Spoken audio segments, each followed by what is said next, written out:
Hi everyone! Oh, you're a bit low down.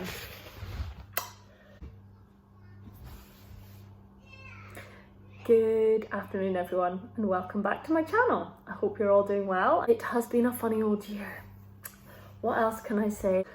But I'm here to talk about running and goals for next year, and I'm really excited because I got up super early this morning and I started writing down all my goals, and I thought this was a perfect time to actually record a video because it's probably been about a month since I recorded a video. And yeah, a lot has kind of changed in that time. I spoke about in my last video, I had various issues with my back and my stomach, and I am seeing someone and hopefully getting all of that sorted. Today I wanted to come on. I'm feeling much stronger. I took some time off running and was just doing really short distances, and now I feel ready to go again. I guess, I keep saying I guess, when I was writing my goals for next year, I haven't finished writing them all yet, but what I have started with is I am running another ultra, which I have booked into the diary, which is in Scotland. I'm hoping that it will go ahead because it's a small race. There's only 100 people that take part. It's in a kind of remoter area of not that far from where I stay. So it's called the DAVA Way, which is the route that goes from Granton-on-Spey, if you live in Scotland, to Forres. It's a 50k route, and it reaches a summit, the DAVA summit, which is 320 meters or 1,050 feet. I actually have no concept of how high that is, or whether it's higher than the hill that I went up in my last ultra, the Benahee one. I probably should know that, but to be honest, I felt like the Benahee ultra was so hilly that anything else should be fine. Could be completely wrong, maybe this is higher. And it goes along the old Highland railway line.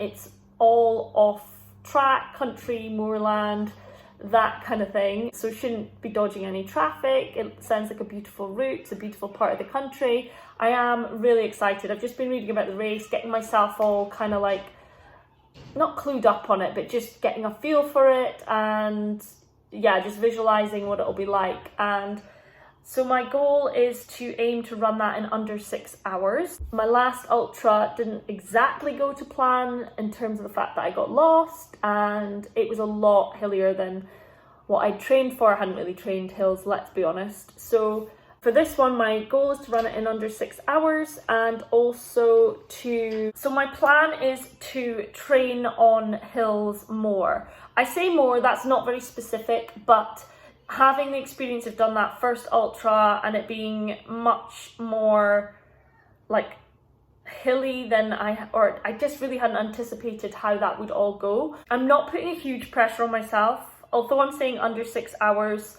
I think this route is generally flatter and maybe not as tricky as the last one. From me looking at the website and the route, I could be very wrong, but if you've run the DAVA Way before, let me know, and I would love to hear your experience. My other goals, so for that's my big kind of next goal, which is in April, and I plan to train for that for 12 weeks. So I'm not going to start serious training with schools being closed, with restrictions on how far I can travel. It makes it a bit harder to train on hills. So I plan to see what happens by the end of January, give myself 12 weeks to properly train.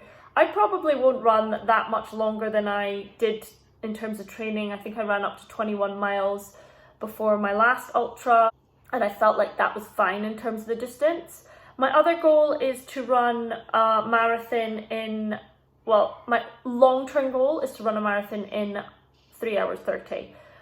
But I would like to run a marathon this year in under 3 hours 40. That is another goal I have. I have got one still deferred from last year for the Lisbon Marathon in October, which would work out perfectly if we're allowed to travel. If not, I'll try and find another one, or I'll maybe run a virtual one myself.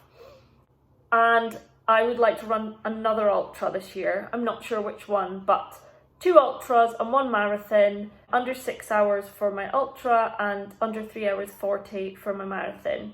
The reason for that is that the first marathon I ever ran was 3 hours 41, and I really would love to kind of like gradually get back down towards or get to 3 hours 30. My focus is going to be on also increasing my strength this year. I got some of these from my sister for Christmas, which I have never used before, so I'm excited to try out these fitness bands. So again, if anyone has any suggestions of workouts that I can use these, preferably under 30 minutes. I'm not really, I want to build my strength, but I don't want to do like long workouts because it kind of takes the enjoyment out of it for me. So I think I need to keep the strength workouts to under 30 minutes. And I'm saying a minimum of 1 a week. I would like to do 2 a week, but realistically in terms of time, I think I'll just set myself the 1 a week minimum. Just build up more strength around my muscles and my joints and everything, because I want to be supporting my running as best I can. So those are my kind of key running goals: 2 ultra marathons and 1 marathon. So I've got 1 ultra booked in and I've got the marathon booked in, and then I'm sure another ultra will come up sometime throughout the year. I also would like to push the distance I run, because I got to the end of this year and was so close to having 1,500 miles. Okay, a little bit of that was walking, but 90% of it was running, and I would like to reach 2,000 miles in 2021, which works out at like 42 miles a week. Those are my kind of goals, and I would also like to do 1 plogging run a week. I've spoken about this before, but plogging is basically litter picking and running or jogging, and I think just wherever you live, that's something that you can do. I like to get my kids involved in that and just make it fun, and yeah, that's another thing. I'm probably setting myself too many goals, but I'm trying to keep it like short and get myself focused on the things I really want to do. So that's it. I just thought I would share that and kind of how I'm feeling, and I'm feeling far more positive about my running in the past week. I think because I've gradually increased my mileage and shown myself again that the only limit I really put on myself is in my own mind. And yes, of course, injuries aside, those things we need to heal, we need to stop, we need to reflect on what we can do to kind of prevent them in the future.